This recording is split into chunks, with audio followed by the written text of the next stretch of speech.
Good evening, ladies and gentlemen, and welcome to yet another edition of the show, Trek Wednesday. Stardate 2016.118 at 22:03 Eastern Standard Time. I'm joined tonight by our usual panel here. We have, leading off tonight, our Chief Logistics Officer, Captain TimberWolf. Sir, lead us off with a good howl.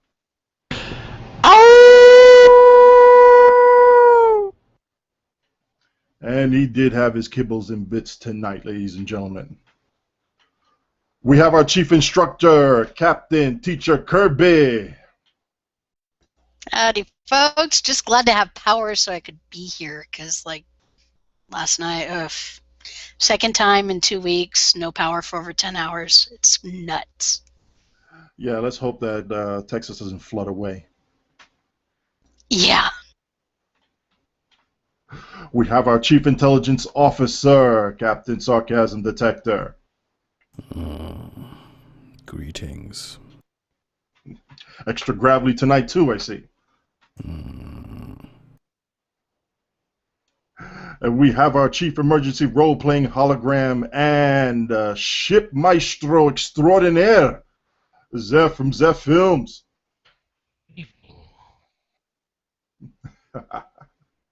Our chief of cheesy tactics right now is recovering from the cheese overload after he read the patch notes. And our chief ironic medic right now is on medical emergency dealing with some sort of issue over in the Mideast. You'll be returning next week. In the meantime, going through this here tonight, I believe we have a couple things special here. We will have our guest for tonight showing up in a few minutes. But before we roll into that and get the specials here, I think we have something of a kind of a major bug fix that we have over on Holodeck. We have a lot of them, really a lot of bug fixes tonight that we have to discuss. We have some ideas that are coming down the pipeline as far as what the 11.5 round 2 changes are going to mean for the community in and of itself, especially with server performance. And we have a couple interesting vids and achievements that are going on tonight here. But first I want to lead off with this one.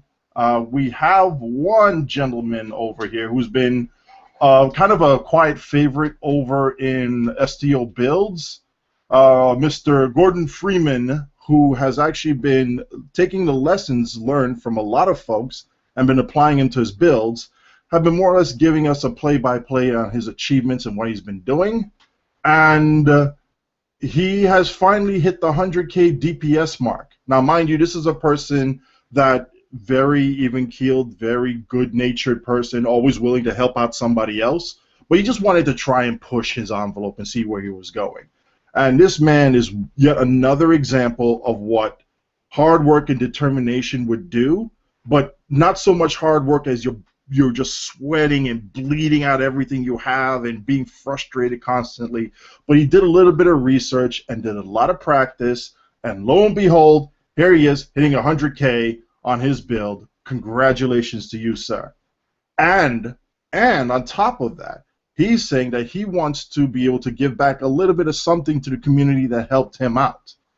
So we're going to put the link in on the show, in the show notes, to show his thread, celebrate on his achievements, and he said anybody leaves a comment on there, he's going to throw a science kit upgrade your way for one of 20 randomly chosen people will receive a science upgrade kit if you leave like a funny anecdote, joke, whatever. I'm also going to match whoever he picks as a winner. I'm going to match them kit for kit so that you will you take part in his celebration here. And yeah, he wants to give away something. I'll help him out because he's a nice guy. Matching kit for kit. So I believe he's giving out 20 kits per person. Yeah. Upgrade kits. No, I think it's just one. But if he does 20 kits per person, I'll match him kit for kit. You heard it here. I'll match him kit for kit. Whatever value he's giving out, I'll give it out too. It's a bold move, Cotton. Hey, see how it works out for him. I'll just be crafting for the next couple 100 days to replenish the stock, right? Kirby, I'll be buying mats from you. Knew that was coming. Yeah. I got Nah, mats if you need them as well. I got a nice I'm little bit good. of I'm surplus. good. I'm good. I'm good. I got plenty.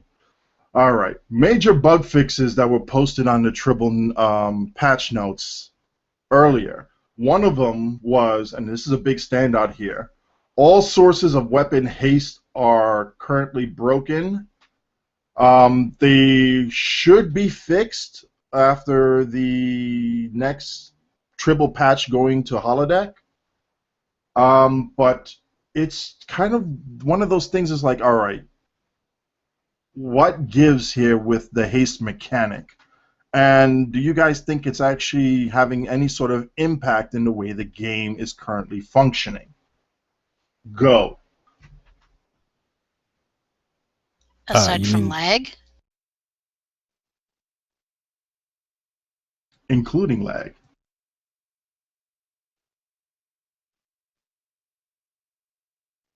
go ahead, Kirby. I don't know. That was it. It's just it seems like it's very laggy with the with a lot of people going for haste and things that give haste. We're noticing a lot more lag lately. Of course, there could be other reasons for it as well, but it seems that's a contributing factor. This is a tough one because it shouldn't cause that much lag. I mean, you're shaving off like a fraction of a second off of an activation timer. So, like taking a 1 second activation down to 0.8. So, theoretically, it shouldn't be causing that much lag because, I mean, the server is working at how many thousands or millions of calculations per cycle? Not per second, per cycle. So, I don't know. I think there might be some other stuff going on in the background, extra calculations going on, which is what we had before. They might have broken some of the fixes that they implemented for the lag issues from the past year and a half, 2 years now it's going to be. So maybe those got broken or some new stuff got added in. I'm sure we're going to be seeing probably another one of those test events where the devs ask players to basically log on to Tribble and do stress testing to figure out some of the lag. But again, they have tools implemented on holodeck itself to supposedly detect where some of the lag is coming from. So hopefully those are picking up stuff. We do know that the executive producer, Steven Ricosa, Salami Inferno, is pretty serious when it comes to lag and performance issues in the game. So hopefully if this comes to his attention, maybe he'll put a little bit of pressure on his devs to actually get on this and fix it. That's what I hope, at least. I haven't actually been playing enough STO to notice any major lag myself. The times I played and folks who've been running, especially the TAC Ultimate, but also any sort of cooldown reductions and or haste enhancing effects, we see this, it's like the server timer is just coming to near standstill. Something from Frank, I'm going to butcher your last name, so I'm going to refrain from even attempting it. But Frank over here in our chat says, haste is working between shots per firing cycle, but the firing cycles themselves are still showing their full cooldown time. That's something we've noticed, and hopefully this fixing things. This meaning whatever patch fixes that are coming down the pipeline. Yeah, but this bit exactly. He's saying between timeline stabilizer, fall zone haste, emergency weapon cycle, you can get shots down to half a second in between, and each shot has to be processed for procs and whatnot. So yeah, imagine there's something in between that. True, and then when you add in the ultimate, that's just going to the server itself. Which then brings me up to my next point, because this is something we actually had brought up in the show months ago. And I specifically brought this up when they made the changes to neutronic and quantum phases, secondary targets, and AoE, where I say, look, guys, you're not fixing the root of the problem. All this is just putting a Band-Aid on the root issues and then just delaying an actual fix until much later on. If this isn't dealt with, it's only going to show up later on in the game. I really didn't expect it to be in April from November. Oh, it's going to show up in April. But, you know, here we are.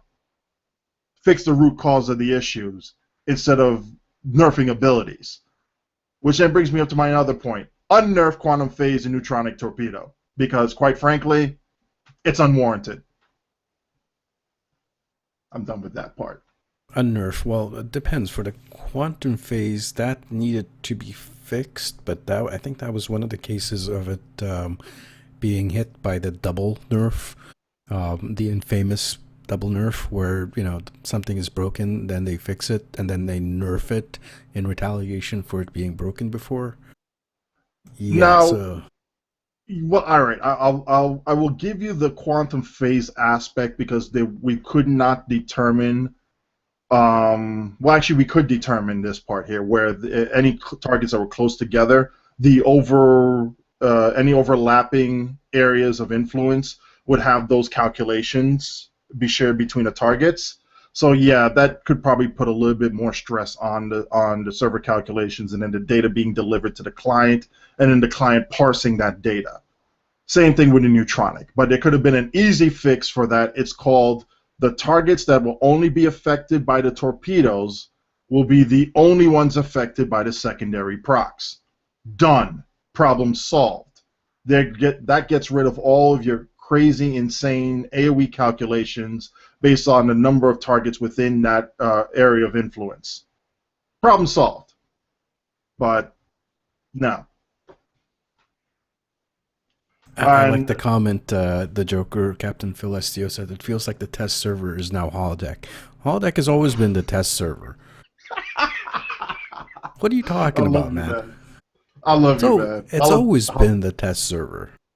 You know, I honestly gave a good faith effort on this past series of tests on Tribble, because the last time we went through this, and this again was a different mindset going into this.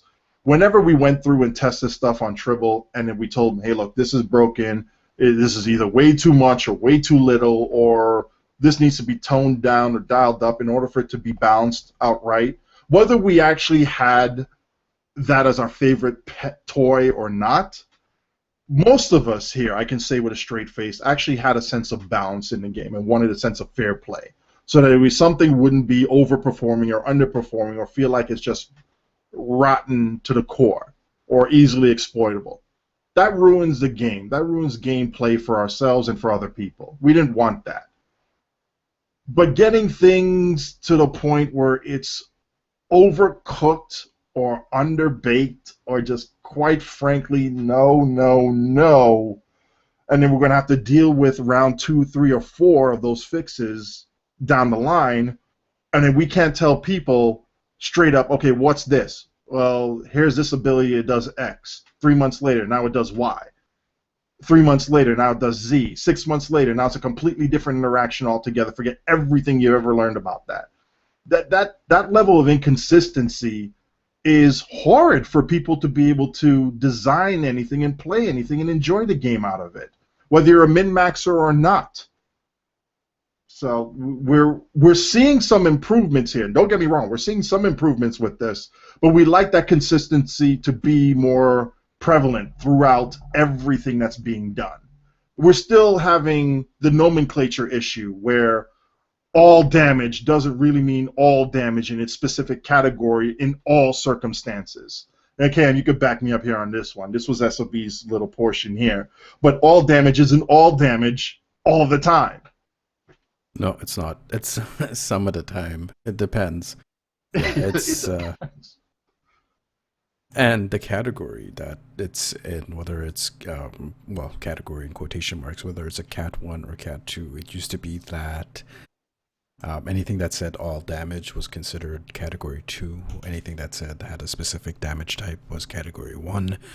But yeah, that doesn't apply. That's out the window.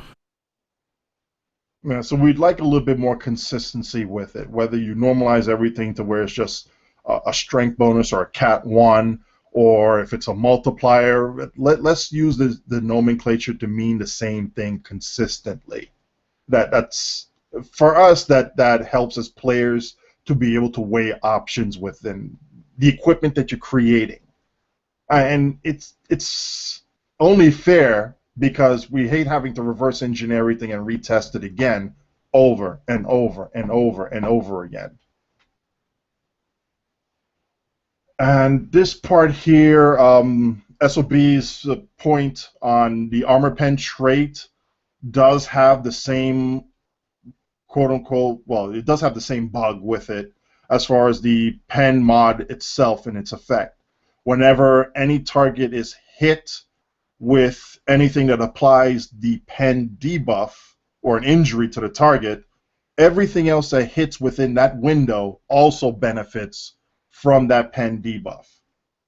So that's still affecting it, whether it's the trait or any of your weapons. Now, here's something that I didn't get to ask him or anybody else who's tested this yet.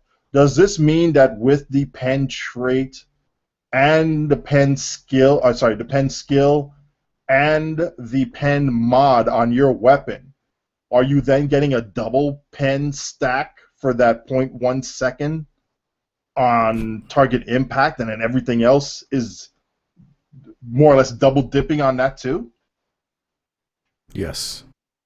It'll stack. It's basically like an extra, well, it's more like, I think the skill is like 3 or 4 trait mods. Not exactly, I don't remember the exact numbers on that. I'd have to ask our engineer for exact details. But yes, everything will stack on top, and it's not that bad. It's not a major bug, because that debuff is only there for a fraction of a second, an extreme fraction of a second, and you basically have to get very lucky in order to, land your weapons at the exact fraction of the second that the buff is up. I don't think it's that hard to do when you have a plethora of weapons running around with the pen mod, hitting on one specific target, and then, a bloke like me firing torps downrange with a pen mod on it as well, with people speccing into that pen skill. Yeah, while the odds are slim for me to benefit from everybody else's pen, all the other energy weapons that are being fired on there, odds are greater for them that at least some of their shots are benefiting from everybody else's pen being applied to the target. Yeah, but you're not going to be benefiting from like 20 stacks of pen. That's not going to happen. That's going to be like a 1 in a trillion shot there, right there. It's most likely going to be spreading like 1 or 2 stacks of pen throughout the whole second. There's obviously going to be some gaps in there, and probably places where there's 3-4 stacks for like the 0.1 of a second or 0.05 of a second, however long it is. So gotcha. I would say it's on average, it kind of coats the target with a minor debuff, kind of like beta. So, and it's a very minor one. So I'm not really too worried about that particular. It's not gonna be. This is not the thing that will take you from like 50k to 100k, for example. It might take you from like 50k to 51k. It's very minor, with a very small debuff that we're talking about here. Well, cool. Thank you very much for the clarification on that. I'm sure our audience will definitely love to hear that, but they could still benefit from it. But it's not going to be something so game-breaking that, everybody is just going to benefit from just running around with their buddy's firing pen. And, now we have runaway DPS. Not like DPS Palooza. But we do have our special guest tonight. We have, from Star Trek Battles, Trizio. Thank you very much for joining us, sir. Good evening, everyone. Thank you for having me. Appreciate it. The honor is ours, good sir. The honor is ours. So we wanted to give you a little bit of time here to discuss the group that you represent and what you all are doing. So please, take it away. Well, yeah, my handle is @try01, and I am from Star Trek Battles, and what we try to do is just keep it canon, which means if you're a Fed, for example, you shoot phasers and torps, and the torps are slotted fore and aft. And you just try to, what we try to do is just recreate the Star Trek feeling in games, and which I've felt before in games like Star Trek Bridge Commander, for example, so stuff like that. And we try to do with what we have in STO, and yeah. So the name of the fleet is Starfleet Battles or Star Trek Battles? What? The name of the channel is Star Trek Battles. There's no actual official fleet for it. Okay. Just Thank a channel. you. Mm-hmm. Mm-hmm. So I actually remember when this started out way back in the day, well before Delta Rising came out. But could you tell the listeners how old this particular channel is? Yeah, so we just turned 2 years old. February 2014 is when Star Trek Battles, or when I put the first thread up for that idea, Star Trek Battles. So yeah, we are 2 years and a bit. Now, how many members are you up to now? According to the in-game chat, there's 400 plus that are in the Star Trek Battles, and at any given time, probably about, could be as little as 5 to 20 to 30, depending on the time of day. All right, so I remember in the past, like I want to talk about how one becomes a member, but I do remember the original post way back when, and well, you know me, I'm a really high-end DPSer. I was that back then as well, and I remember scratching on my head when I saw your post back in the day. But how does the reason I say this is because it was pretty much a anti-DPS type of post. You know, if you don't want to do DPS, come to this channel. But no, let's. How does one become a member of Star Trek Battles? Okay. Yes. The original. I'll try to answer this in 2 parts if I remember. So the original title, yes, it was Star Trek Battles, and then in brackets, not for high DPSers. And how that came about was when I had first started, like anyone else, didn't know what I was doing, and to the one person who I'll give a shout out to is Let's Trek, Let's Trek1, who took me in and taught me the ways of STO. His way of teaching me STO was to get into increasing my DPS. And for the first 2-3 months, it was all about that. And I remember him giving me the choice of going either anti-proton or, and at the time, Romulan plasma beams, I think. Rom plasma, yes. Yes. And I just went with red beams. Now, in the course of increasing my DPS, I kind of had a little help from him in that area, but when it came to the powers and buffing up, I never really got any guidance that way, and it just kind of clicked one time, and how I didn't have a parser. But it came about when at a Kittimer, I was actually holding down one side by myself in a pug, and I found myself almost falling asleep. I just took my first ship, actually was the MVAE, T5, still my best ship, and I was told to park at 5 kilometers to the target since I was using cannons and dual beam banks and a torp, park 5K, go back and forth, and shoot and rinse and repeat. And I was getting tired of that, and I'm like, this doesn't feel Trek to me. And this, again, I'm speaking for myself, to me. And things were dying quickly, quote unquote, quickly at the time. So I was like, you know what? I'm I'm gonna slap on some phasers and some torps. So what I did was went to the exchange, bought Mark 10 rare phasers and quantums and photons, and I can't remember once the cooldown was done, and that feeling of playing games like Star Trek Bridge Commander or Starfleet Command was back.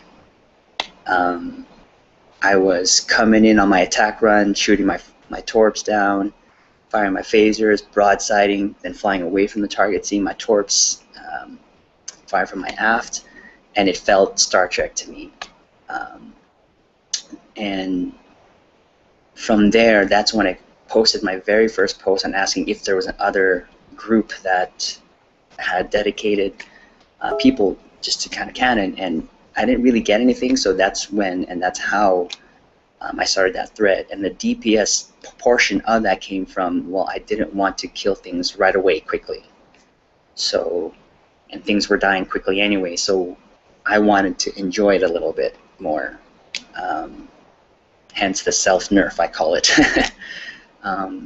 So yeah, that's kind of how, in a nutshell, that came about. And how one becomes a member, well, we have the guidelines of just trying to keep it canon, screen accurate, race-specific weapons, and really just having fun.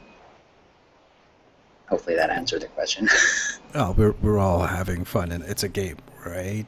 Mm-hmm. But I do remember some of the guidelines from way back in the day. I never actually attempted to join because, for whatever reason, even if I nerfed myself, with phasers and torpedoes and all that stuff, I was still doing a massive amount of DPS. But who knew? Strangely enough, but I seem to remember that you guys, this was before Delta Rising, you guys had a limit of about 5k DPS. This was like an upper limit. Now, I heard about that, and I think I've seen some forum posts about that, but was that true? Yes, it was. And ISE at the time was the test for that. And to the ones who were already highly geared wanting to try this out, yeah, they had to self-nerf, but yes, it is true. 5 to 7k was sort of the DP, or not, 5 to 10k. But the purpose of it was to create teamwork as opposed to DPSing everything down. We then implemented in an ISE the whole let's blow up the cube first, and then let's all wait, let's position ourselves at the transformers or the generators, then let's blow them up together, get them down to the 10% rule.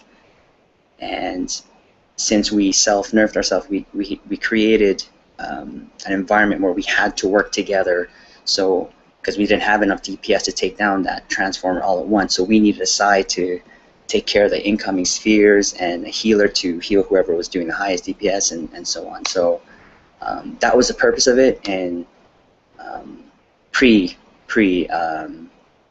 Delta Rising. Yeah, well, Delta Rising turned a lot of things up on its head. And I remember seeing you guys, I think you specifically, in the DPS channels, if I remember correctly, 10k and 30k after Delta Rising came out. So I guess that particular limitation was actually thrown out eventually. Yes. When I heard about the ISA and how hard, quote unquote, hard it was, I didn't want to believe it. I thought, you know what, I think we can still do this, because we had skilled people who knew how to fly the ships cannon-wise, as well as time their buffs and all that stuff. But the first ISA that I was in was quite the shocker. So a bunch of the admins, myself, at Cineris, at Dragon's Brethren, again, shout out to you guys right now, the admin team at Salona, we said, you know what, I think we have to step up our game a little bit. And then what came about from that, from at Cineris, was, you know what, why don't we try to make canon builds, quote unquote, viable, or make it another choice for players to go and we can be the ones to prove that it can do as much DPS as any build. So yes, you're right. I joined the DPS channels, and I learned a lot. And man, did I ever learn a lot! Not only from the people from STB, who we already had knowledgeable people in, but also from the DPS channels. Because any question I had was answered very friendly, and from there it was just trying to hone in on piloting and then of course when the upgrade system kicked in, that as well. So and I think we were able to reach that. I mean, even pre-11, pre-11.5, and again, I don't really like to show the DPS, but I was able to actually hit on my fleet T5U 80K before 11.5, and then, well then 11.5 happened, and well, that that increased a bit. Well, that's probably has more to do with your particular skill set and like the years that you've been playing, more than the actual power creep, the in-game power creep. There's a little bit of irony that I see here. So what I'm seeing is that before Delta Rising, you guys weren't finding a challenge in the content, and that was obvious. I mean, the content, especially the board queues like ISC, was years behind the time. I mean, so much power creep, so much new items and content had been released, but the actual queues themselves had never been updated for years, so they were still stuck at the level they were when they were actually released. So instead of waiting for the devs to give you new content, an improved challenge, you guys went and created that challenge for yourselves by basically gimping yourselves and forcing yourselves to use team-based tactics. Now, the irony is that when Delta Rising came out and ISA was released, those same tactics that you guys implemented because you were self-gimped were absolutely required for the new ISA. So you basically had to learn to ungimp yourselves and use those same talents, but unfortunately, the queues like ISA have been nerfed and nerfed again and made super easy again. To the point where, yeah, a cannon build, you can easily break 100k with a cannon build, and I'm talking cannon single N, not double N. Although I think you can get over 100k with a dual cannon build nowadays as well. I think that's possible. So in any event, sorry about that little rant there. Let's talk about the activities that you guys do, because I do know that you guys do some kind of quasi R.I.P role-playing. So can you talk to us about that a little bit, please? Sure. So it's mostly me, I think, at times, but when first STB started, the semi-RP that we did was we did meetups. So we would meet up, and Odin and Zeph Films had done a couple runs with us where, yeah, we will meet up at a certain location, and it's usually Seoul. And we used to do like debriefs and say that, you know, this is what we're going to do. Or let's say in Kittimer, we're going to split up the teams and do this and do that.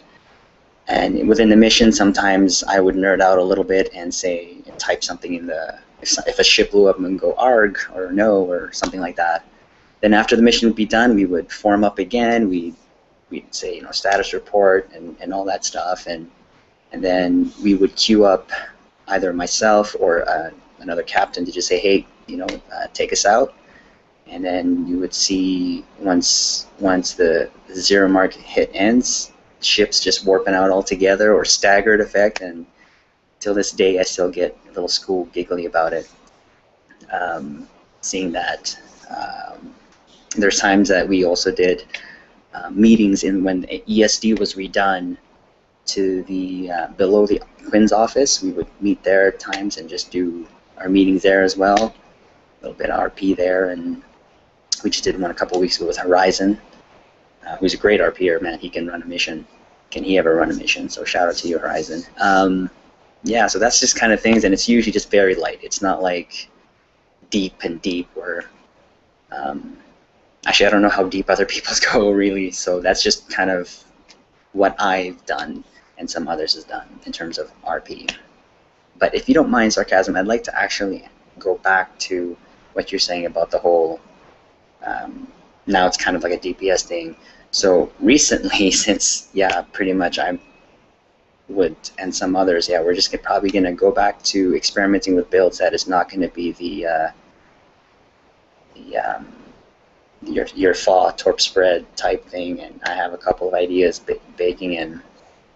I'm not saying I'm going to speak for myself. That's what I'm going to do, because there's so much invested in our gear.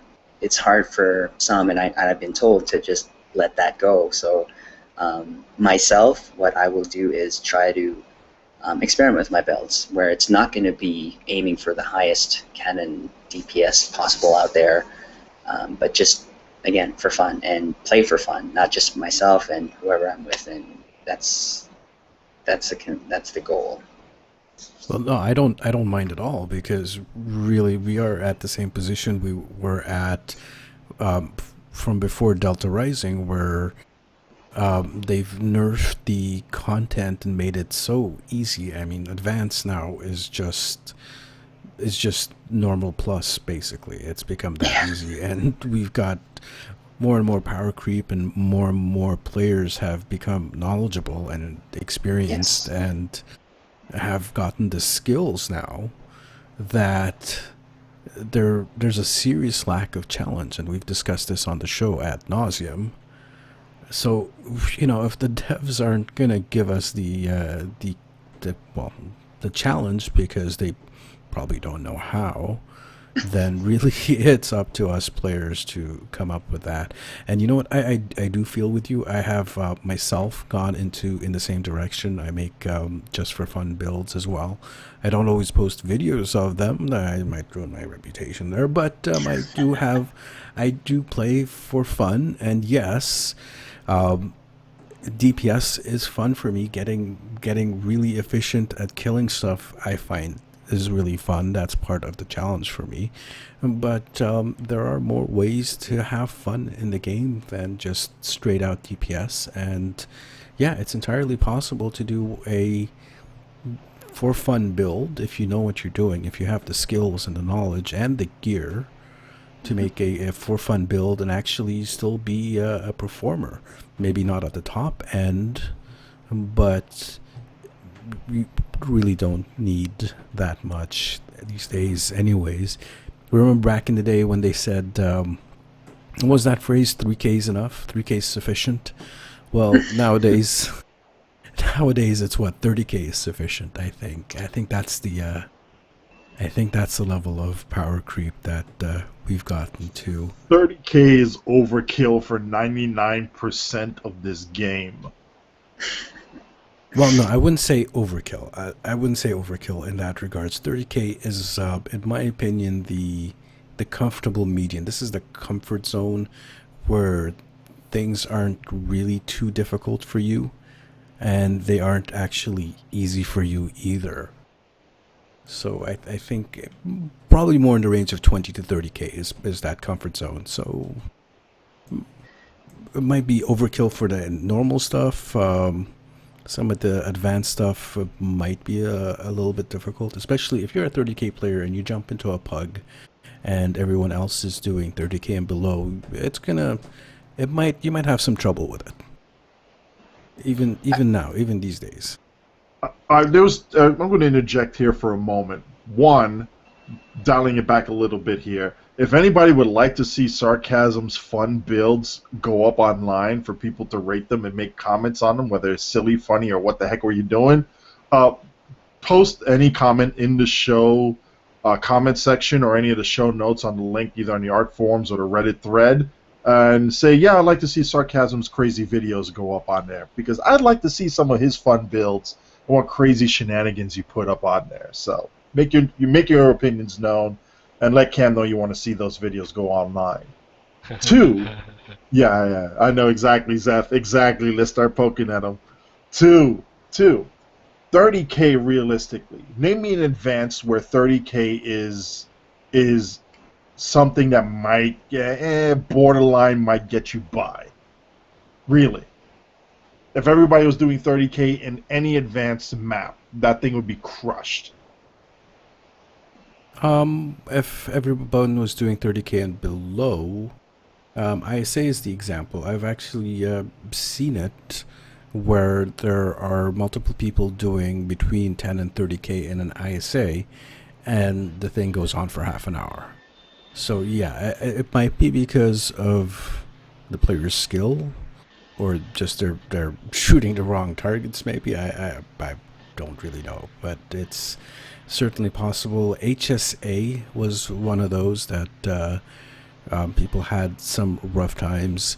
I would say Viscous Cycle Advanced as well was one of the more difficult ones before people actually start figuring out that you need a tank for that. I mean, there's an easy mode for that map that just makes even the elite just super easy. But I'm digressing here. We're talking to this, and back to you, Trazio, on this one. It came down to be more about the player's skill and working together as a team, which is where when I participated with Star Trek Battles, it was that kind of, hey, everybody, let's discuss what we're actually going to do before we go into this STF and actually do it. Yes, there was some elements of it that made it a little bit more, threw us into the immersion of the game, but it was still that, here's your briefing, here's what we're going to do, here's who's going to do this, let's go and handle it this way, or let's work on tactics on the debrief. Next time we do this, let's make our adjustments here so you can cover this, and then I'll cover this, and then we'll go back in again, and we'll do it again, and while we're having fun, we'll make sure we can achieve the objective. I see a lot of that within some of the Star Trek Battles members that I've actually flown with. And it kind of leads me to believe that while some people may mock what Star Trek Battles did in the past or is currently doing now, I see battle members being more readily available and open to team play off the bat versus picking up somebody else who's a higher DPS person saying, we're just going to blow through everything. Regardless of whether the content is easy or not, that type of mentality there can go a long way if we ever did have hard content that justified that type of gameplay and skill. What do you think? I think you were speaking to the Corfez that we did. That one was... That being one of them, yes. Yes.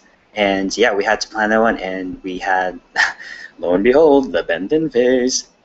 So when that came up, we had to pre-plan that, and it was pre-planned. The other phases, again, it was just kind of, yeah, let's break off into teams, let's do this. But we failed that one. But we were okay with it. And like, okay, well, next time, just stay with your groups, then we'll try it again next time. When we do, I'd say about 99% of the time, when we fail missions, it's like, next time we'll get it. That's kind of the attitude that we have in STB, where, especially when it comes to those type of missions. And for myself, and I speak for myself, at this point in time, I don't really play for the rewards. It's just playing Star Trek, immersing myself into me flying my ship. And I told this before to someone, where when I click my bridge officer, I am telling him, fire everything, or something like that. But like also, I'll speak to the HSE that STB just did. We were trying to get this together pre this whole resistance adjustment that was made about a month ago, I believe. The schedule just never got into play. But when we finally got a team together, we had 2 tries. The first try failed miserably. Timer went out. We probably got half the cubes done. And this was with 1 tank, an off-tank, healer, and 2 DPS ships. And we said, okay, we're going to try again in half an hour. So we kind of just discussed what we do. And coming in, I made a suggestion. Let's pull them let's go from the left like we do, but not go into their range. Let's not get in their face, so that if we get in trouble, we can just get out of range, but also help out our main tank, which I built my Akira around, was the torp spitting out ship, but also the support to the main tank was the main purpose. And the second attempt at that, we did it. And the first optional is, I believe, is a 10-minute timer, I believe. Correct me if I'm wrong. Yep. 10-minute timer. And we finished that with 5 seconds left, I think. And for me, my heart was racing the whole time. And that's what made it exciting for me. Like, oh man, we're dying, but we're chipping away at it. Can we make it? And when we did it, it felt like the biggest accomplishment for us, because that was one of the things that we wanted to do for a long time, especially after DR. And it kind of sucks that we kind of did it after this whole resistance change on the tac cubes, which I don't really understand 100%. I've just heard you guys talk about it and some others. And then after that it was like easy mode. Everything else died quickly. The 2 space pickles and then the queen was done. But for us, it was a great accomplishment because we did it as a team. We healed each other. We had the tactics down pat, and the icing on the cake was the warp out. It was like, drop the mic, here we go, staggered warp out, thank you, good night. And all we could do was just kind of act like schoolgirls nights after, just talking about it, and it was great. So, and I think I averaged the DPS for us, and I think it was like about 13 to 15k DPS team-wise to finish that HSE. And again, to me, I don't mind a long battle. I don't mind really trying to work for it. But also kind of speaking to what you said, Sarcasm, earlier, to kill things efficiently. You see that on Star Trek, on the shows. You see the Defiant flying through freaking bugs like there was no tomorrow, flying through bird of prey. So I'd even say that is pretty much canon as well, being able to destroy a ship quickly at times. And then it's just having that fun in a group is always what we're trying to go for, whether it's killing things right away or slowly or just really creating that camaraderie, I call it. There was no Trinity in the TV series. That's not canon at all. Yes, you're right.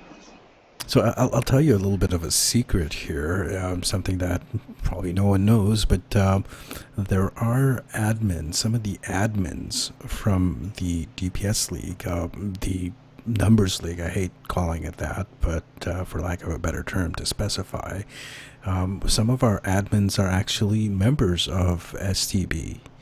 And they, I don't know if recently they've been flying with you guys, but for a while they flew with you guys pretty regularly.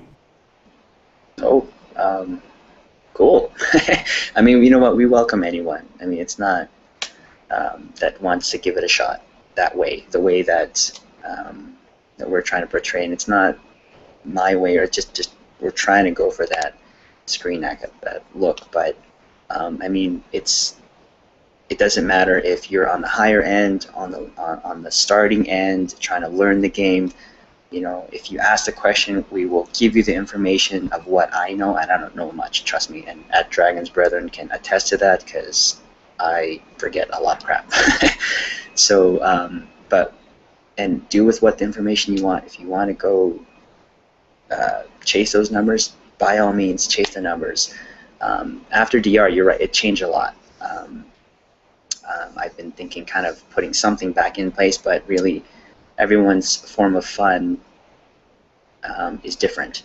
and we want to welcome everyone, especially when it comes to joining STB.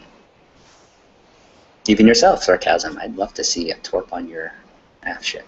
Oh boy, you're gonna trigger me here. I do remember on that thread that you did 2 years ago. I think it was after DR, because the thread lasted for a long time. I don't think you made a new thread. I think you just stuck with that one thread. Yes. But at one point, I remember I was reading it, because I used to read it. I'll admit I found it a bit fun to read, but at a certain point, I remember seeing a skill build. Someone was asking a question, and someone replied back, and they posted some skill builds and some ship builds from the STO Academy. And I remember looking at those, and I was like, "Wait, that's familiar. Wait a second. That is my skill build. That is my ship. Holy moly!" And that just absolutely blew my mind back at that point. Just a little amusing anecdote there.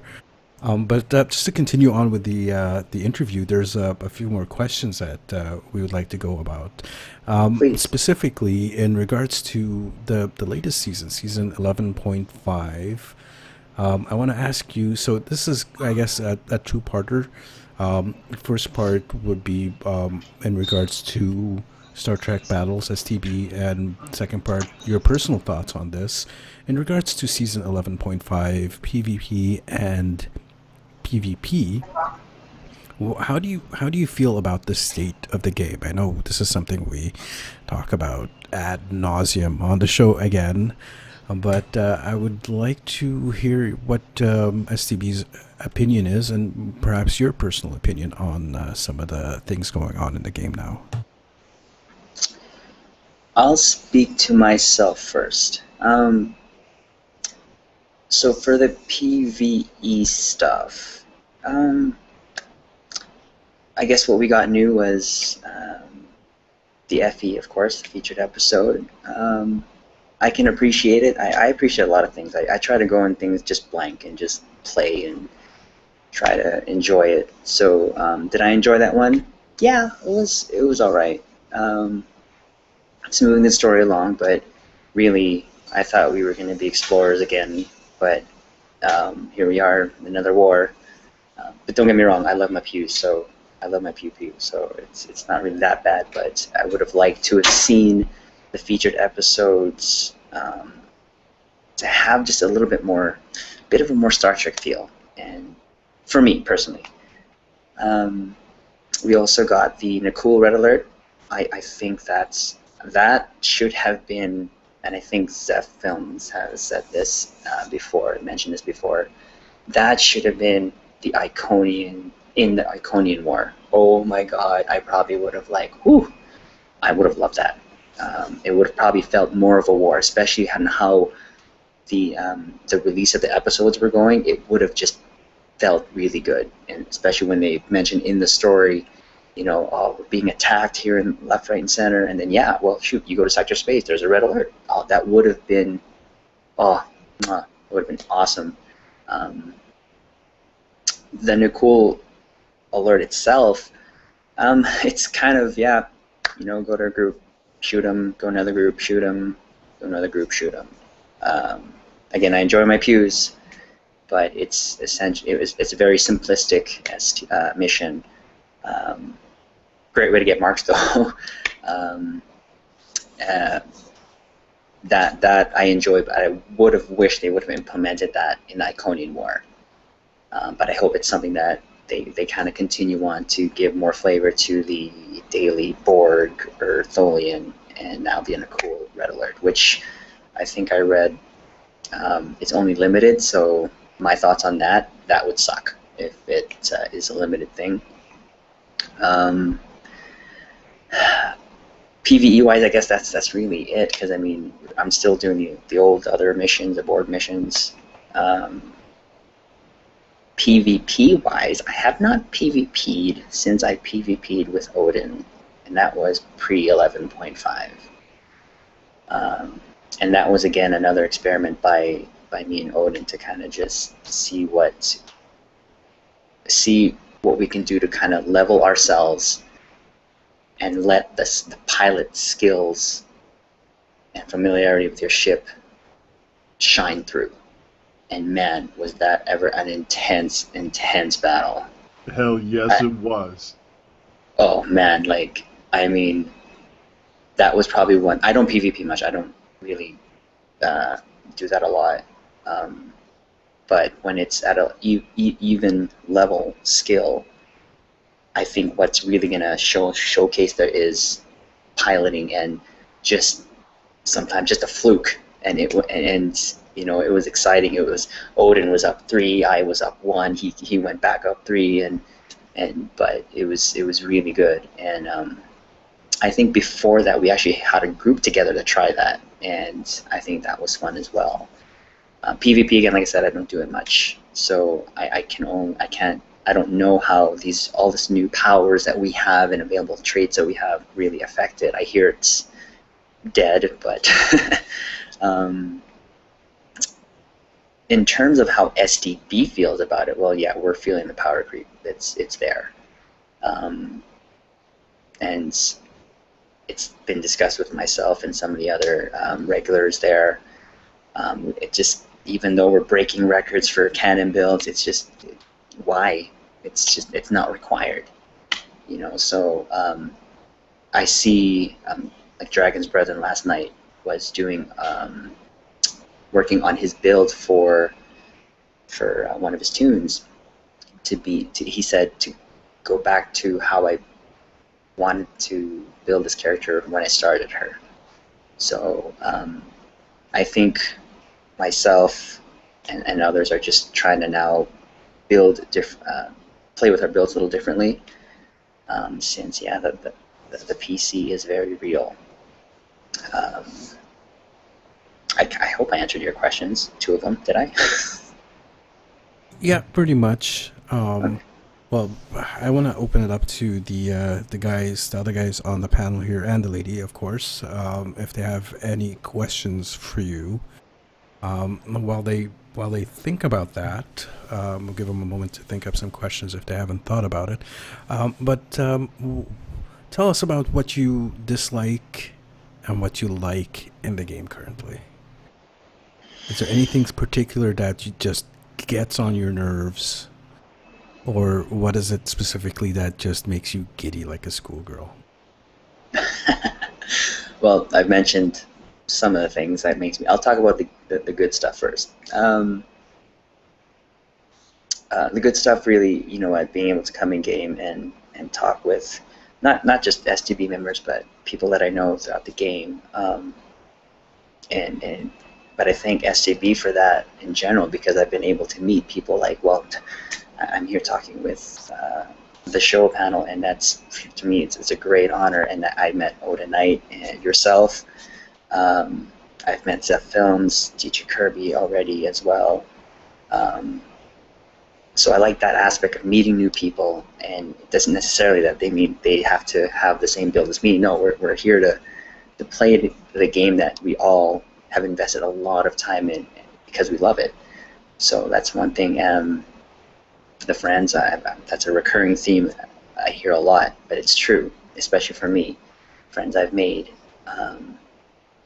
The warp outs, the warp into the missions, yeah, that still gives a smile on my face.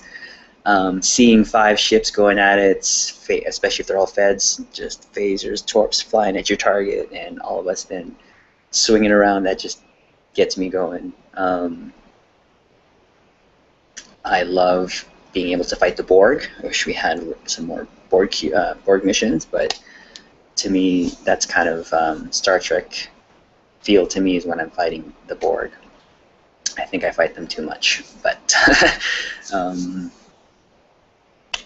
what else do I like? I like just being able to talk with people about Star Trek, about whatever, really, because that's why we all play the game. We love certain aspects of Star Trek. I love the pew pew part. There is a member, his name is, shout out to you, Brennan. at WW123ST who just loves and is just a huge knowledge of Star Trek stuff. But not even just that, he also knows a bunch of other history stuff. So we talk about that, and sometimes we get into conversations and chat about really anything. So that's always fun. Negative-wise, there is something that irks me, yes. And with the addition of the Admiralty campaigns, and this again, this is my personal view, this is just me and how I perceive things. I find that for a while now, including myself, I spend like an hour plus just going through tune maintenance, or what I call my daily clicky activities, and that's doffing Admiralty and stuff. And what irks me, because I've gotten into it too as well, is I do that first before I do anything, and that sometimes means there's like no one chatting. There's just nothing, but people are doing their own thing, which to me, the group content has kind of gotten, I don't want to say boring, because again, to me, when I play even ISA now, how many times we've all played ISA, when I go in there, I still feel like, I'm going to fight the board, yay. But you can only call ISA so much for a certain individual. It's like, not again, But that's why I kind of try to open it. Hey, when I'm done my daily cookie, hey guys, I'm done. If you need me, any missions, anything you want to do, let's do it. Whatever, I don't care. But that is the one thing that kind of irks me, is where sometimes, as much as this is a group MMO game, we are all doing our own things at certain times, and sometimes at a long lengths. I can say one thing that irks me, it's that, sir. Other than that, I'm pretty easygoing. I like just doing anything, really. Yeah, I've pretty much been ignoring the doffing system for the past few years because, well, yeah, for exactly the same reason you have, and really for the Admiralty, sometimes I'll log in and fill up the 8 slots and just on the one character, because I don't bother with my alts really, and some days I won't even bother with that. Yeah, I have 5, and I think it's my OCD that's kicked in, but I remember playing this first game, I did not doff at all. It's when I logged on, it's let's IAC, let's do something, let's go, and I think I've been talking to myself more and more into it. Really just, it's a joke that I have like on one tune 90 spec points that I don't use. But I want to get them, but then I don't spend them. I think it's my hoarding coming into play, but yeah, I think I'm probably going to start going that way too. Is just really why spend an hour doing that when I'm not really doing what I love. So I might have to take my own advice. All right, so what about the rest of the panel here?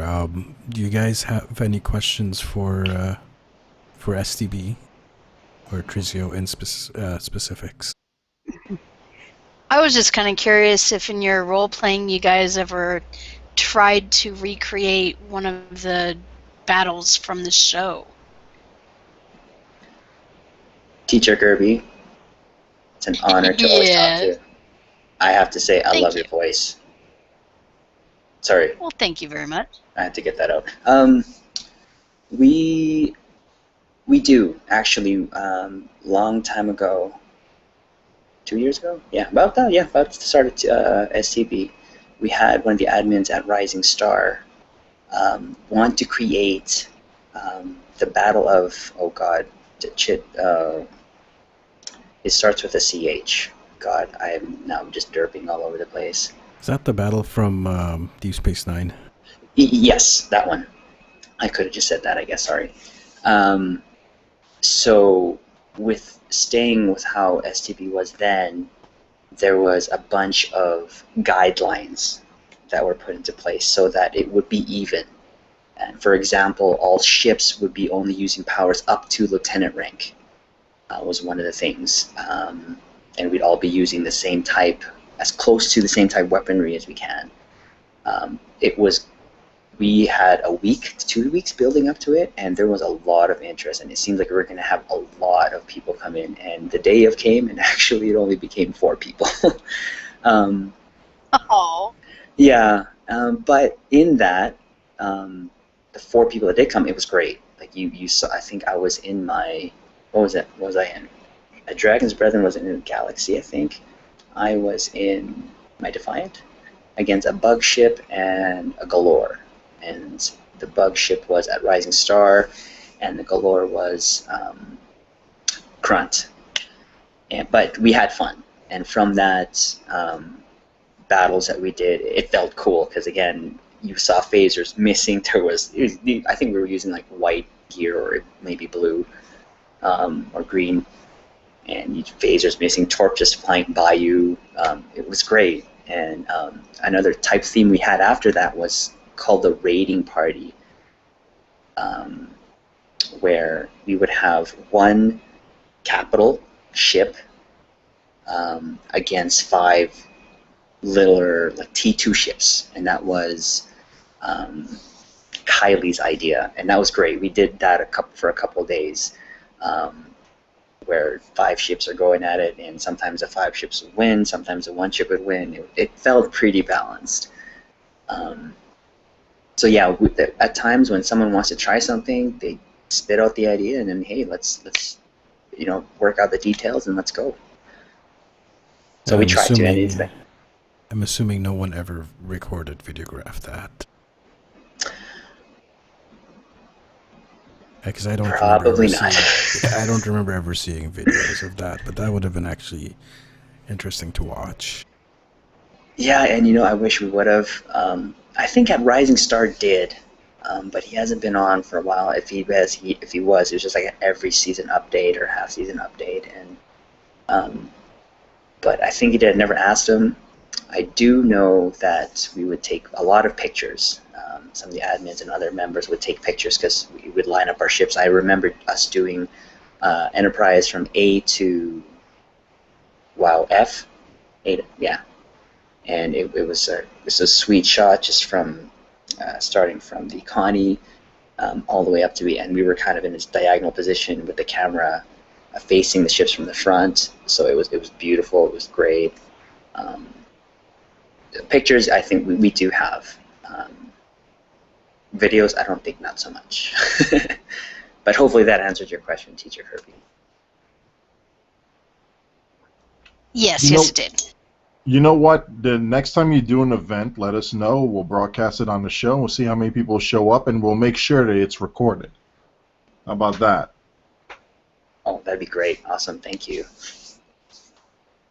I did have actually 2 questions here. One, especially with the introduction to 11.5, do you feel that you and your members are starting to return back to the roots of what Star Trek Battles was now that the power creep is here and there's no map to actually, or areas that actually answer, okay, here's a challenge to said power creep? Or do you find yourselves designing builds that are more fun and less DPS, so you're doing, I guess the best term would be self-nerf? Are you doing the self-imposed nerf on yourselves again in order to try and enjoy the game, pretty much? For me, I'll speak personally, yes. I have ideas of different builds that are not going to be optimal, and that's usually just going single target. One of the first things I learned in Star Trek when a light bulb came on was use the powers that hit everything and your numbers will go up. But if you use single target powers, well, that's not going to happen. So some of that is coming to play in my mind. So yes, I'm starting to think up of different ways. I think I was doing discussion builds with Eli on Reddit because he made an over galaxy with overbeams, and I had a plan of going back to what one of our members, Tom, called a 4x4 build, which was 2 beam arrays and 2 torpedoes, 4 and same thing in the back. So 4 beams, 4 torps. even that can hit like 50K easy. But if you make it single target power builds and maybe not even activating your powers right away, you know, that won't happen. So for myself, I was gonna start to experiment. I was just actually waiting for upgrade weekend to come in to start upgrading these photon spread torpedoes, which some of the members of STB at Marie, thank you. Also to you, Kenenra, for that. My idea for that is to do a complete over/spread build. And my overs, I would use no beam powers, and for my torpedoes, just use like high yield, because I love high yield. I'm going to say that again. I love high yield. This, when I hear those 3 quantum or photons come out, it's just, whoo, makes me all tingly. Sorry, I'll stop. No, you're good. You're good. You keep going. You're buttering up Odin right there. Oh my! Sorry, it's funny because I actually like high yield 2 more than 3. I don't know why. It's just the classic 3. I always think of the Sovereign hitting the Cloak Semi Wharf, hitting that. It's just, sorry. So that's one of the builds I have. I think that will, you know, make something last a little longer. Other than that, for the other members, I think some are trying different things to combat that. I know Crunt for sure went back to single power build, and he was surprised he even hit 12K in a run. He's like, oh, geez, thought it was going to be lower, but that works. And so to answer that, yeah, I think of myself and some others, I believe, are trying to go back to the roots of self-nerfing, self-batting ourselves. Cool. Alan, Timber? No, I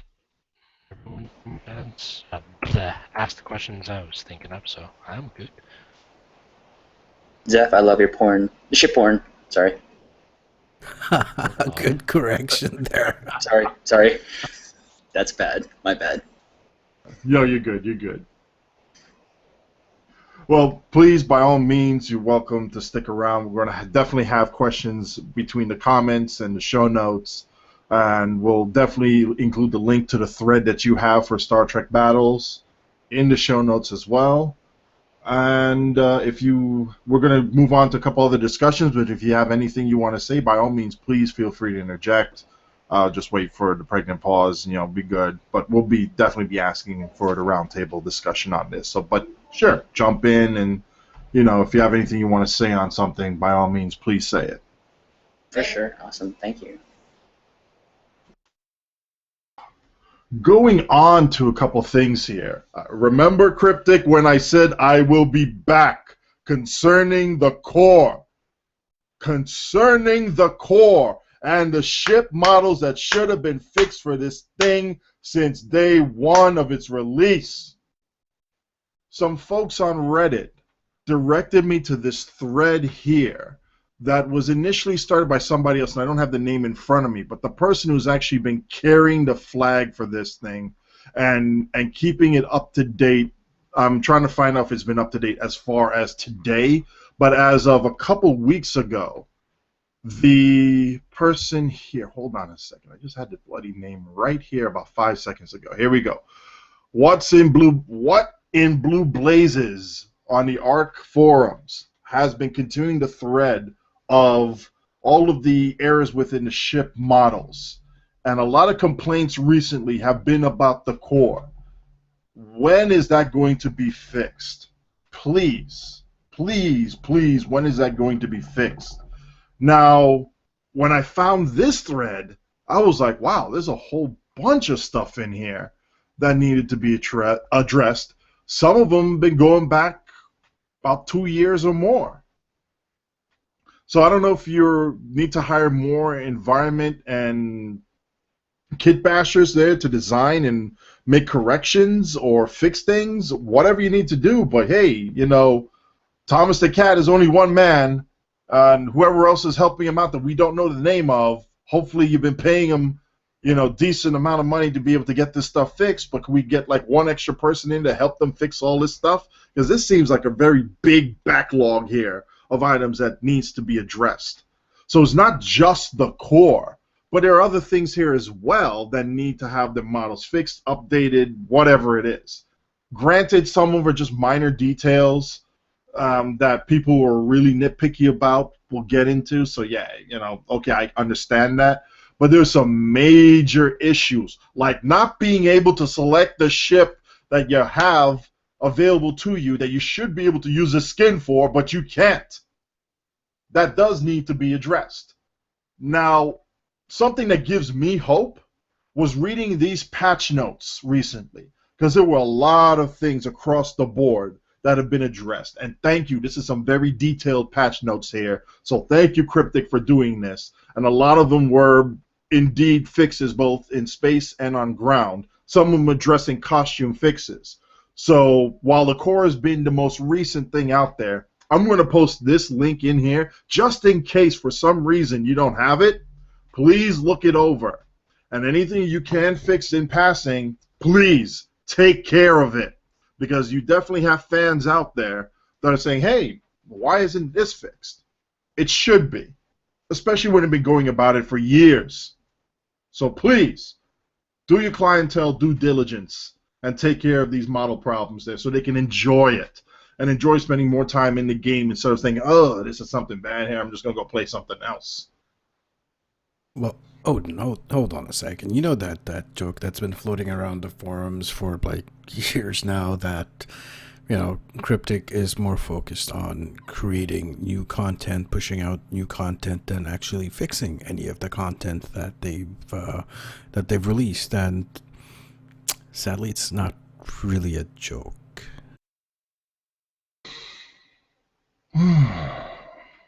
I understand that with a small team, you have things that you have to prioritize in order to, one, keep the revenue stream going, and two, being able to actually have the game up and running and functional. And I understand that, it takes time to build on these things, but when you've had at least a year, at the very least a year, to be able to say, okay, let's go and fix these issues that are that much of a problem so that we can start building on top of that, and so that people can start shelling out money to be able to enjoy the things that you've created. But you can't do that, then how are we supposed to go ahead and look at this game and say, are you taking this seriously, or are you just looking for a quick cash grab? Because there are people who will not buy the core because they can't use the skin that should be available to it. They're just people who just refuse to buy it because of that. And while you're at it, reverse back the torpedo console to be photons for the KDF, because nobody ever asked for those to be changed to quantums. Thank you very much. Oh boy. Agreed. Am I the only one here who thinks that was kind of like a duh moment?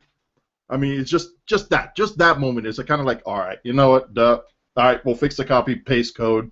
Boom, photons, done, walk away. That kind of did piss me off, to be honest with you. That was, I bought the pack, but I don't buy the core as much. I love the freaking console. It is, mwah, love it.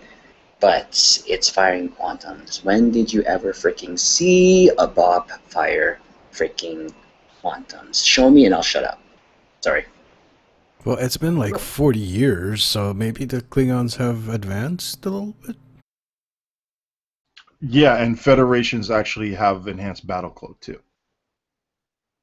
Yeah, what's up with that? Come on, we should get the enhanced battle cloak for the Feds now.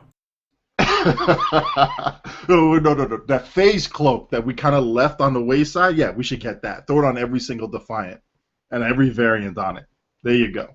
Oh, and the Galaxy and the Sovereign and, yeah, all the other Fed ships there. Well, technically they should have it, but that particular phase cloak, if I remember correctly, was given back to the well, not given back, but given to the Romulans, which they destroyed it, I believe. I don't I don't remember know the if it was exact. ever given to them. I don't think it was. I think it was just left up in the air as far as what specifically happened with it, but it's not like they destroyed all the data on it or how to make it. Somebody, in Section 31 somewhere probably still have the plans for it. So anyway, moving right along. Is there anything Patch in the notes. patch notes that anybody else has thought of that should be something of importance or major note? There's Well, several with the things. upgrade, Go ahead, sorry. Go ahead. No, go ahead. Okay. With the upgrade weekend coming up, I did want to make sure we pointed out that they are changing the Admiralty Romulan upgrades that you get from doing the Romulan Admiralty campaign. So they are going to be affected by the upgrade weekend. So they will be increased. I know originally they weren't, so they did make that change, and it's going live tomorrow. That's actually a pretty good change. Bravo. Yes, it is. So yeah, you were right. This particular set of patch notes is very detailed and very, very extensive. And I don't think we're going to be able to really drill down into it, into much depth into it. I'll just point out a couple of things that I noticed. The very first line on the patch notes resolved an issue that was causing lower performance on high-end AMD CPUs. And little additional note underneath that, also have a small improvement for players with Intel CPUs. So hopefully this might reduce some of the lag people are seeing, at least a little bit. I'm hoping the system guys have actually, or whoever is in charge of decoding there, actually would modernize the client to be able to take advantage of some of the calls that are embedded in both of those lines of chips. And if that improves the client, then hooray, we have our solution. We're going to see Thursday. So be prepared for either a lot of cheers or a lot of jeers, because, yeah, this might be a game changer for STO. Yeah, we hopefully it's not one of those. Which game was it? I forget which game it was a while back. That I don't know if it was a game or actually the drivers, where a certain patch that was released caused, I think, either the video cards or the CPU to actually lock up and melt down, like physically do damage, hardware damage. It was So the drivers from AMD. That was the most recent one for that. But yeah, those have been fixed since. yeah, so hopefully they haven't done anything to that extreme, knock on wood, but yeah, hopefully this resolves some issues, some of the lag issues that are going on. The other big one, and it's too bad Spencer isn't here, we're going to be seeing at least a partial fix to the greedy emitters exploit. And I'm not calling it a glitch, I'm calling it an exploit because that's how it was used. They're fixing the part. Remember, this was a two-part glitch. The first part was that the greedy emitters, when you activated it, it gave you complete immunity to weapon power drain. So when you're firing your weapons, they wouldn't actually drain. And the second part, you could keep 100% uptime by cycling certain powers like Tachyon Beam. So I don't think they fixed the uptime part, unless that's actually a hidden stealth fix, because that they might not actually advertise that, since that was being used as an exploit. But they did fix the part where it wasn't draining, so, or it was immune to drain. So we're going to be actually seeing some weapon drain with greedy emitters. And yeah, so I played a part in that, and so did Spencer in publishing the video and reporting it. So that's getting fixed tomorrow. And I know the Agronauts and the folks over at Midnight Q are going to love this one here, because Storming the Spire Elite is not going to get an autofail condition when you load up into the map. And we're hoping that also corresponds to the fix for whenever the shuttles, the last phase, come in when the shuttles are departing. that also doesn't give an autofill as well. So here's to all of us who try to enjoy that map, maybe having a chance of actually enjoying it to completion. Because I went with a different group last time, and that was an autofill on the shuttle part as well. So hopefully that also gets fixed with this fix here on the autofill when you start in the map itself. That one actually I enjoyed, and I did see a lot of revamps here as far as the ground. I wish we had Isagrim on here. He'd be able to help us out with that as well. And we did see some costume fixes and clipping issues addressed, which is why we bring up the core thing, and then by extension, the link that we're going to put in on the show notes as well, showing all of the ship art that needs to be corrected. Is there anything else in here that folks would like to be able to see or want to bring up here as far as the notes, the patch notes here on what is important? The featured episode is getting fixed. No more having to wait for the Nicole behind the wall.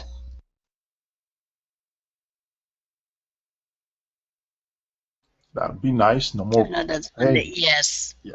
I mean, it's treated like another load screen on there at that point in time, isn't it?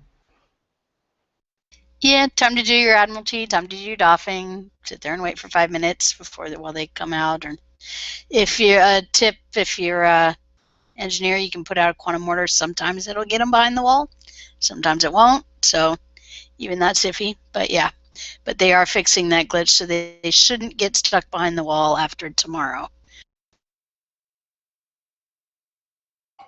Now, Sarcasm, with the fixes to the Nandy trait, are the DPS League actually going to do something with the boards themselves?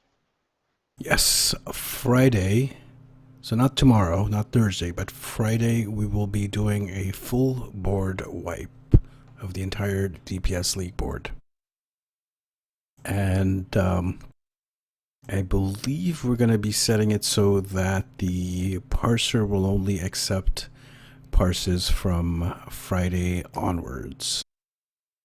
And the reason why we do that is because the patch actually comes like halfway through Thursday, so we can't really tell it to pick certain times out of Thursday, so we just set it to Friday in that regard. So yes, on Friday, I believe it's going to be Friday night. I'm not exactly sure on the exact timing of that, but we're doing a full board wipe. And we're still waiting on some other fixes, some other glitches.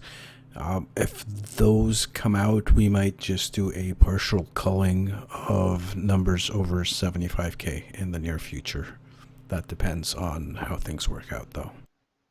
And does this also address the little controversy that seems to have cropped up here about gate doping? Yes, but I can't go into details about that. Suffice to say, you're not going to be seeing a lot of gate doping parses at the top of the table anymore. That's good to know. That is, because some people are getting really frustrated with that, and other people wondering, why is this guy sitting at the gate fighting when, you know, he could be helping the rest of us try to clear out this stuff? Moving along here with this, we did see a thread earlier last week on, well, after the show notes here, where they were making the respec costs cheaper. Now it's down to 300 Zen instead of having the reduction, the discount that they had earlier. They're making it permanent, going all the way through. And there was actually two different threads of interest that came up initially. One was a survey, and another one was kind of like, well, what's the point of doing this? Why are you doing it this way here?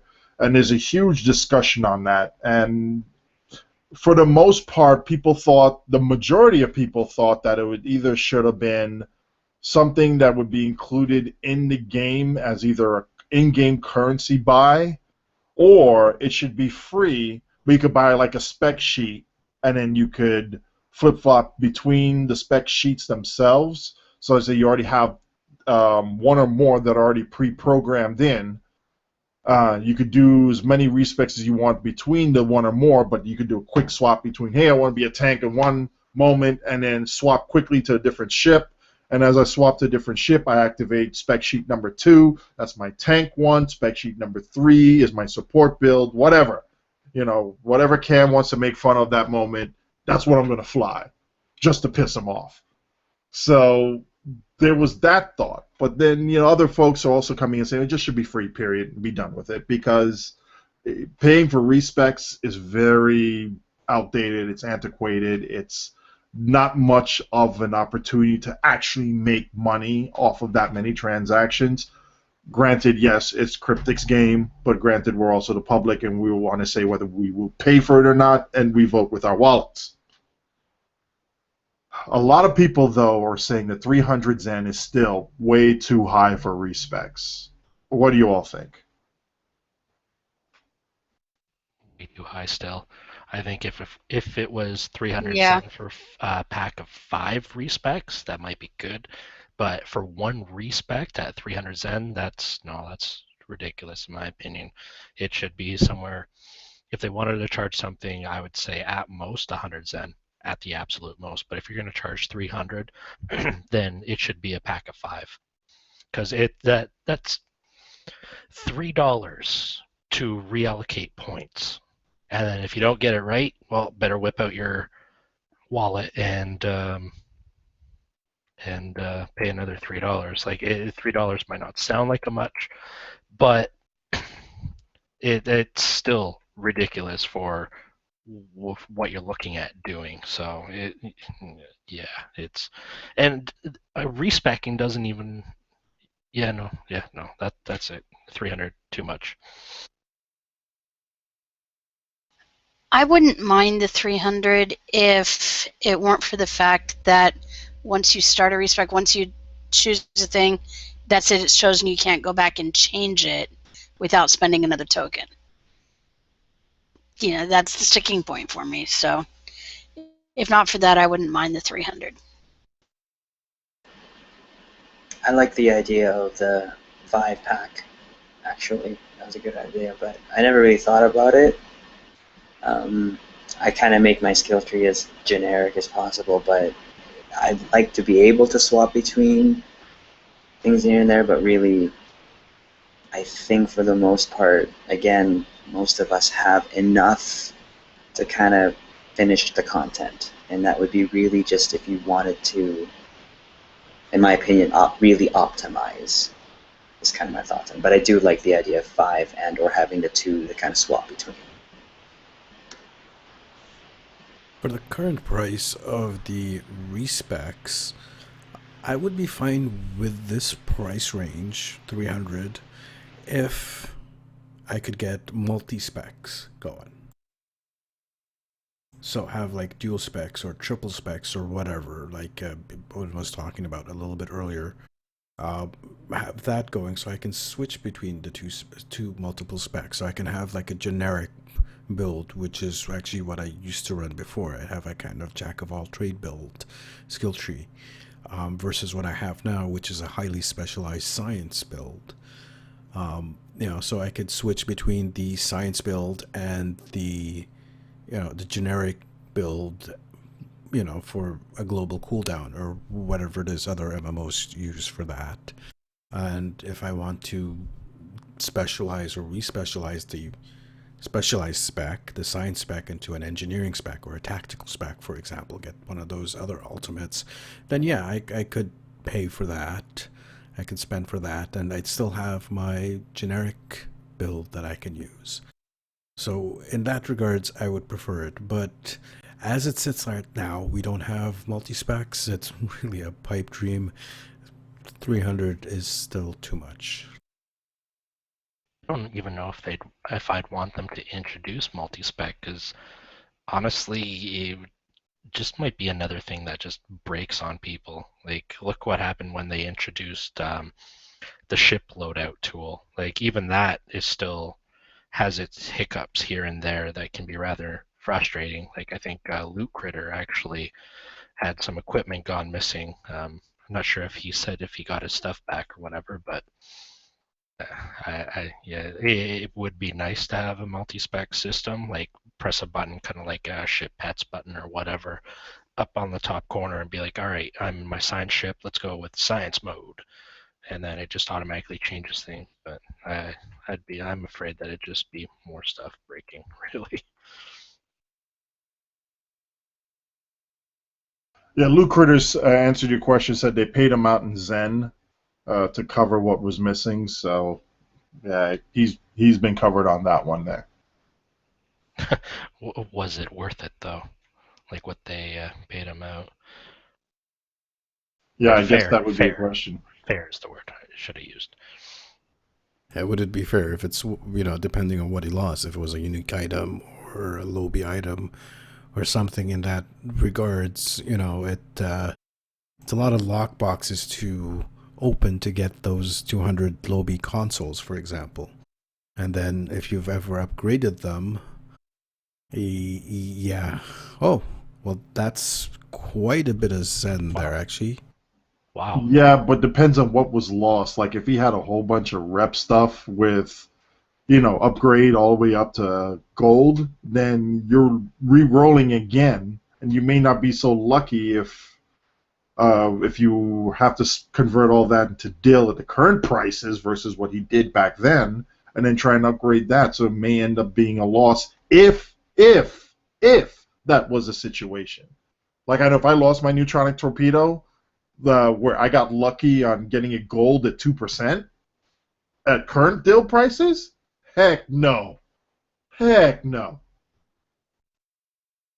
Oh yeah, like if I lost my Dyson shield, for example, I would probably be flipping tables. That thing went ultra on me on the first upgrade, and then went just going from 12 to 13, it went ultra, and going from 13 to 14, it went gold. So yeah, if I lose that, then I'm not going to be a happy camper. All right, we're going to answer Captain Lokiawa, his question before we move on over to the Teacher's Corner here. Speaking of specking, when I made my spec using the STO spec site, I noticed that I leaned towards engineering, assuming more engineering than tactical, though. I wanted to be more tactical. Is that odd or normal? And honestly, it depends on what you're trying to do. If you're kind of building more of a more robust ship, or you feel like you need a little bit more defenses, going with engineering isn't that bad of an idea. Now, if you're going to try and chase the engineering ultimate, forget it. That's a waste of time. But if you're building a robust cruiser, even if you're trying to make your escort a little bit more robust, while it may not be ideal for an escort, it certainly is an option for you, so long as you're not negating any of the other options that will actually help you with your offensive capabilities as well as your defensive capabilities. Well, all right. I don't think it's really that weird. I mean, the one generic build that I kind of experimented with for a little bit, I believe it was the highest number of points. This was the points were kind of evenly spread, but I think it was mostly in science. First place science, second place engineering, and third place tactical. And I don't remember the exact numbers. It was like 17, 15, and then the remainder into tactical. So yeah, you don't need a lot of points into tactical to be good at, to get good performance as a tactical, or to get good damage. And this is coming from a DPSer. So I'm a tactical captain, and I like to do DPS. So I'm telling you, you don't need to really overspec into tactical to get any kind of performance. Right now, for example, I have 11 points in engineering, 26 points in science, and only 9 points in tactical. And this is a skill build that a lot of the high-end DPS admins are actually using. I mean, there's just a little bit of variance. I mean, some of us like move a point from here to there, whatnot, but in general, the amount of points we have in tactical is the lowest number, and we're all, getting crazy DPS numbers. So hopefully that answers your question.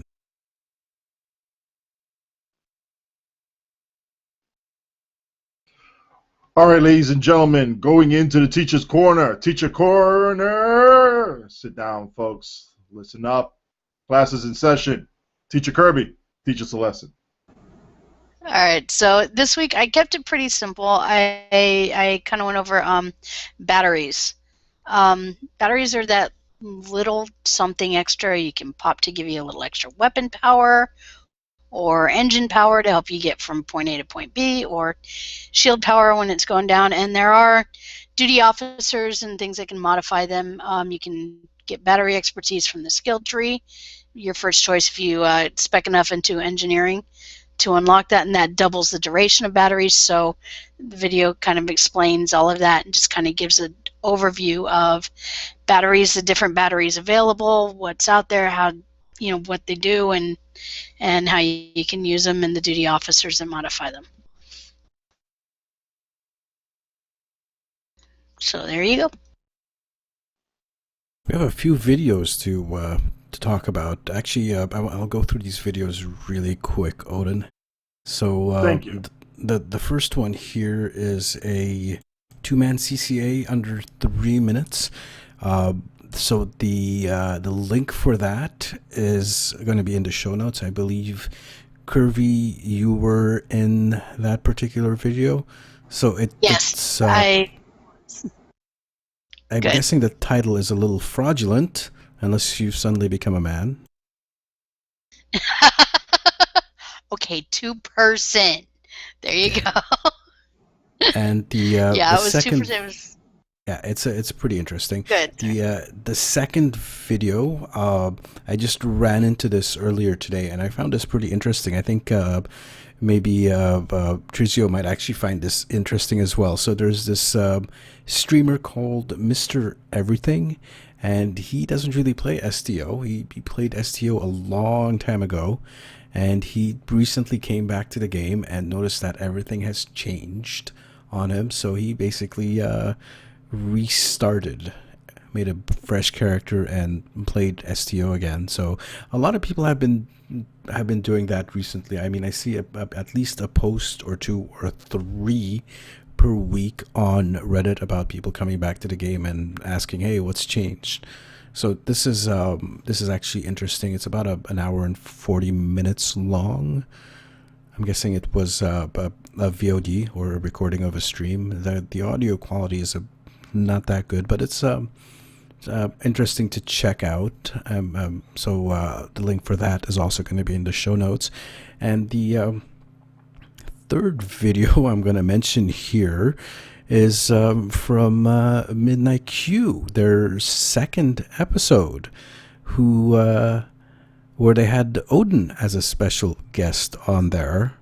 And the link for that is going to be in the show notes. I guess I watched it, and you guys were talking about kinetics quite a bit. Very informative. So I highly recommend you guys check that out. Odin, I did notice one thing in the video. So one of the people that was on the panel with you was Shem.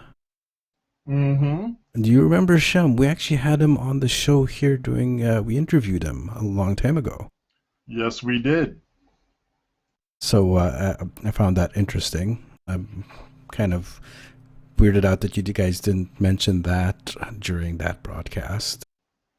Well, we said we're going to bring them back over. I don't know if that part was in there or not, but we're going to bring them back over the next time. Once we're done clearing our queue for fleets and group interviews, we're going to bring them back on the show, and we're going to discuss what they're doing recently.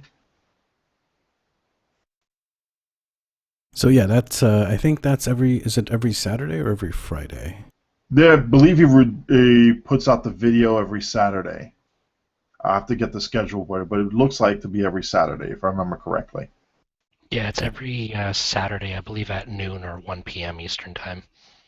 Okay, and it's streamed live on Friday?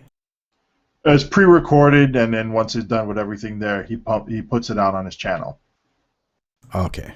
All right, good. So I'll keep the time open for that to check that out. So that's actually a very informative video for you guys to check out.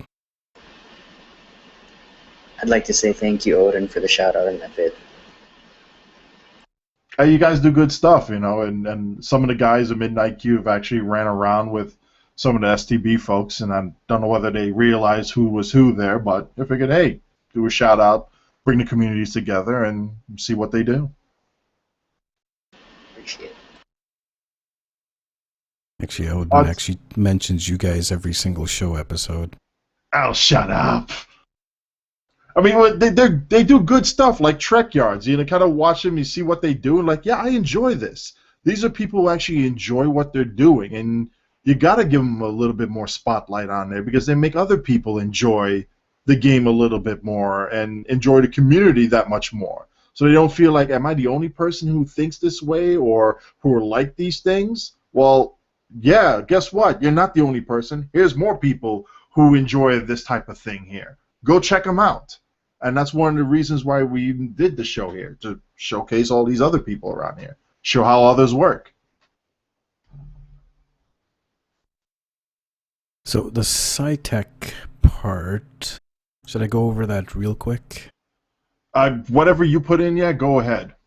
All right.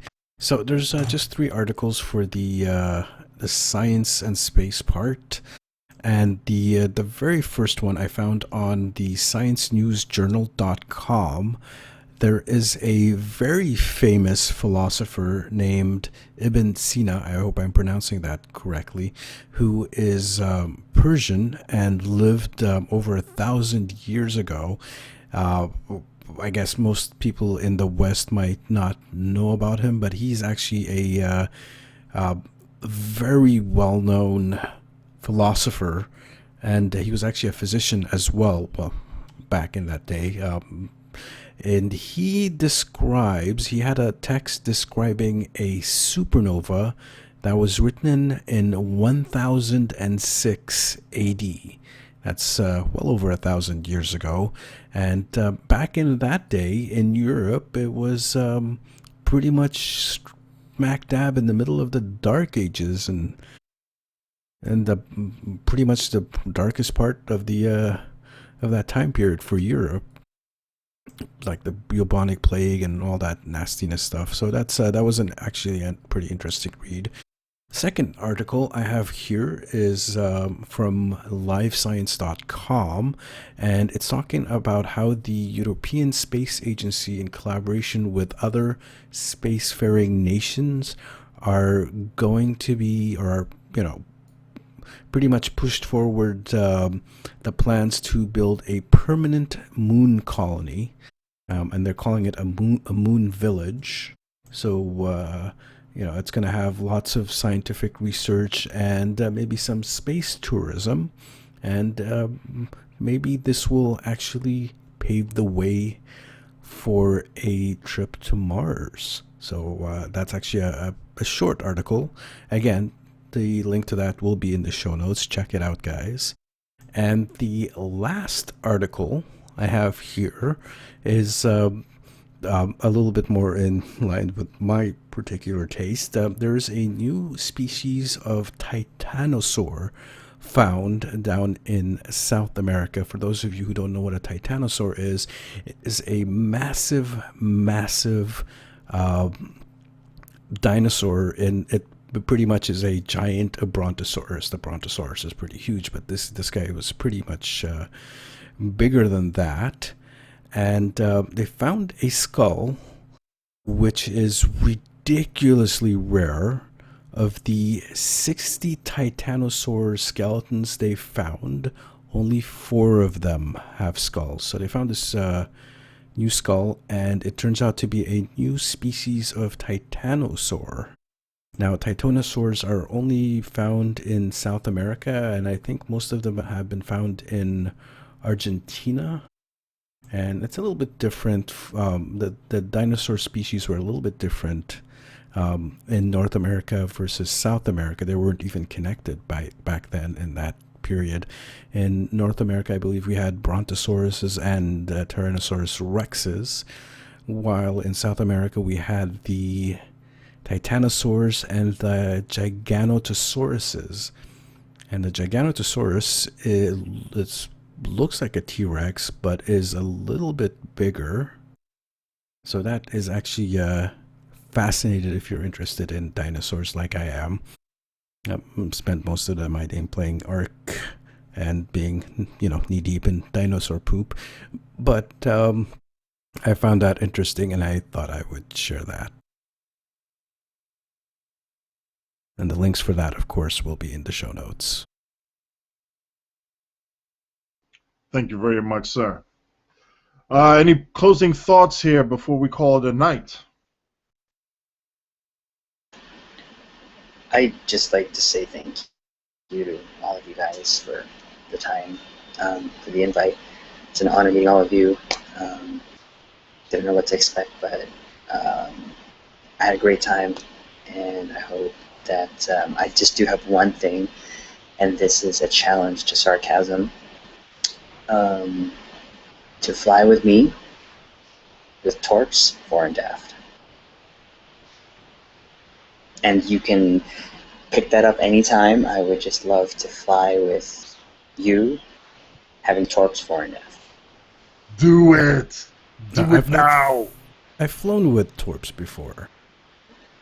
And actually, I think I have at least one or two videos in the past half year or so where I was flying my what's the name of that ship? Yeah, but the AP torp doesn't count. I saw that video. Oh, come on, the AP torp is a torp. It's the best torp in the game. It's a ball of energy, for crying out loud. Look, fly an actual Star Trek Battles cannon build, as seen on TV, and run with him on it, make a video, and post it. We want to see it. And you have to use a genuine, honest-to-goodness torp. Oh, he even upped it up. I just wanted any torp, but sure. What Odin said. Well, it would have to be a cannon build, right? Yes. Cannon 1N. All right, I'll... Yes. I'd have to tear myself away from my dinosaur game, though, when that's really hard to do. Anytime, sir. When you are back fully able to work on the builds, I would, and I mean really, actually, this is open to all the members of the show. I would love to fly with each and every one of you in a all-out cannon fest. I was going to use another word, but I'll just use fest. That'll work. I'm down. I'm down. I got something cannon. Defiant with actually phaser build cannons and quantum torpedoes on that mofo, so I'm down. I guess I got to change my ship up. I could probably do something a little bit good too. Yeah, I can come up with something else aside from the Defiant. Manicore isn't technically cannon, but I got something else. I'll break it out. I got something that. Quick question though. Sorry for interrupting, Alan. Just quick second here. So I don't actually have a lot of variant gear around, but I do have a set of phasers, but they're the biomolecular phasers. They're like bright Hulk green. Would that be fine? Oh God, no. Sorry, green phasers I can't handle. But they're phasers, come on. They're green. You show me a ship on Star Trek that fired, a Fed ship that fired green phasers, then maybe. Oh, I have to be in a Fed ship? I was going to be like sorry. Malon ship or something like that. No, you don't have to be in a Fed ship. Any ship with race-specific gear. I'm not sure what Malon used. What did Malon use? I don't even... Well, we could look that up and see. So if you want to use a Malon ship, you could build it out for whatever the Malon's actually fired. Also, again, this is an invitation to whoever's on the show to check Star Trek Battles out. We're open to anyone to just cannon out. But again, thank you to everyone on the show. I had a blast. Well, thank you very much for coming along. And for everybody else, we'll see you out there. Go check out Star Trek Battles. We'll have the details on there. Thank you very much for joining us on the show. Good night. See you out there. Good night. Good night. Good night.